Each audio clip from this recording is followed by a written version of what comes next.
आधीच यंदा आंब्याचं उत्पादन कमी, त्यात पडलेला अवकाळी पाऊस याचा परिणाम कुठेतरी आता आंबा पिकांवर होताना आपल्याला पाहायला मिळण्याची शक्यता आहे।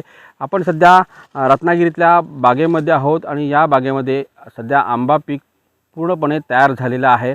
आता आंब्याची तोड हळूहळू सुरू झालेली आहे। यंदा या वर्षीचा जर विचार केला तर या वर्षी केवळ 25 ते 30% हे आंबा उत्पादन आहे आणि या उत्पादन जे आहे त्याचा आता पडलेला जो अवकाळी पाऊस आहे या फळांवरती याचा परिणाम होऊ शकतो आणि थेट जर पाहिलं तर पुढच्या काही दिवसांमध्ये जर या पावसामुळे इथल्या उष्मामध्ये जर वाढ झाली तर त्याचा परिणाम इथल्या आंबा पिकांवर होऊ शकतो।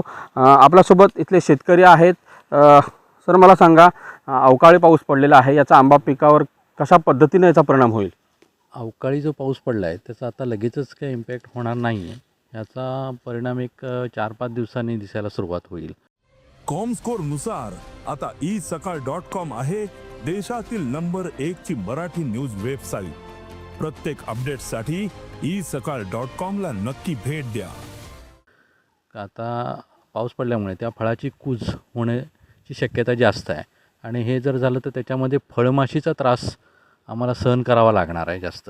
त्याच्यामुळे आत्ता जरी ह्या स्टेजला जरी पाऊस पडला आणि त्याचा हे परिणाम 4 दिवसांनी होणार असला तरीसुद्धा त्याचा परिणाम पुढच्या पिकांवर जास्त प्रमाणात होणार आहे। कारण हे पीक तसं वाढत जाईल पुढे तसं त्याच्यामध्ये फळमाशीचा त्रास हा आम्हाला ह्याच्यामध्ये भोगावा जास्त प्रमाणात लागणार आहे। नक्कीच यावर्षी आंब्याची काय परिस्थिती आहे एकंदरीत जर आपण आपल्या बागेमध्ये पाहिलं तर गेल्या वर्षीच्या तुलनेत या बागेमध्ये कशा पद्धतीनं फळधारणा झालेली आहे?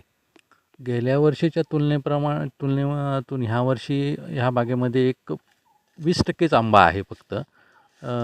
आणि गेल्या वर्षी जो आंबा झाला त्याच्यात आणि ह्या वर्षीच्या ह्याच्यामध्ये हवामानामध्ये खूप फरक असल्यामुळे ह्या वर्षीचा जो आंबा आलेला आहे आता तो एक 20%च उत्पन्न ह्याच्यामध्ये आम्हाला मिळणार आहे। गेल्या अनेक वर्षापासून जर पाहिलं तर बदलत्या हवामानाचा फटका हा आंब्याला कुठेतरी बसताना पाहायला मिळतो।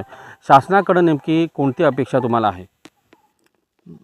बदलण्या हवामानामुळे जो काय मोहर येतो आहे त्यावेळेला आम्हाला जी मिळणारी सुविधा आहे ह्याकडून की फवारणीची जी औषधं आहेत ते आम्हाला व्यवस्थित मिळत नाहीत।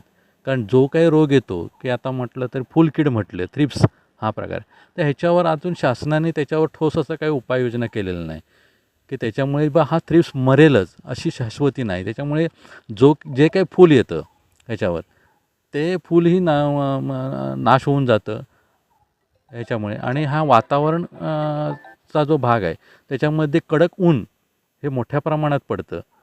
हेवी हीट आता हल्ली 1-2-3 वर्षे यायला लागलेली आहे, खूप हेवी हीट। त्याच्यामुळे जो मोहर येतो आणि त्याला जी कणी किंवा सेटिंग होतं ते सेटिंग कुठे राहतच नाही शिल्लक एवढ्या कडक उन्हामध्ये। त्याच्यामुळे ह्याच्यावर खूप मोठ्या प्रमाणात आम्हाला नुकसानात सामोरं जावं लागतं।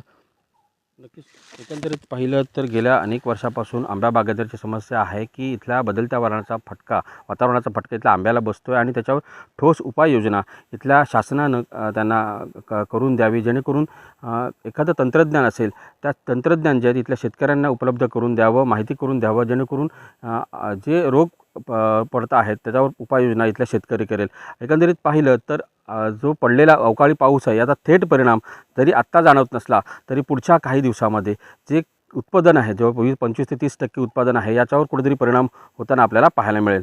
अमोल कले, साम टीव्ही, रत्नागिरी। देश विदेशातील प्रत्येक घडामोडींचे लाईव्ह अपडेट मिळवण्यासाठी आता साम टीव्हीच्या सर्व सोशल मीडिया प्लॅटफॉर्मला लाईक, फॉलो आणि सबस्क्राईब करा। तसंच सर्व नोटिफिकेशनसाठी बेल आयकॉन प्रेस करायला विसरू नका।